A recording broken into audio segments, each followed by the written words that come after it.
Сәлем достар, каналыма қош келдіңіздер.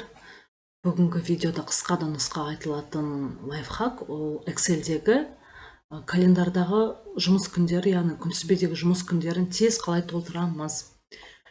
Егер Excel'ді енді қолданушысы болса, ол былай жасайтын еді, иә? Мысалы 01.01.2023 делік. Және бұны астыға қарай созып, енді барлық жексенбі, сенбі, жексенбі күндерін қолмен алып тастап отқан мүлдем ыңғайсыз. Сол себептен біз былай жасаймыз. Ең алдымен бірінші айдың датасын жазамыз, 2023.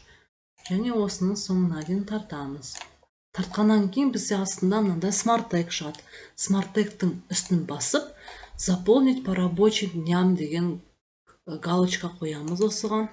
Сол кезде мына автоматты түрде демалыс күндері өшіріледі. 6-сы жұмаға келсе, 7-сі, 8-і өшіріліп отырады. Осылай жылдың соңына дейін толтырып тастасаңыздар болады. Видеомды қарағандарыңызға рахмет. Каналға тіркелуді ұмытпаңыздар. Алдыда әлі керек мәліметтер көрсетіледі. Рахмет.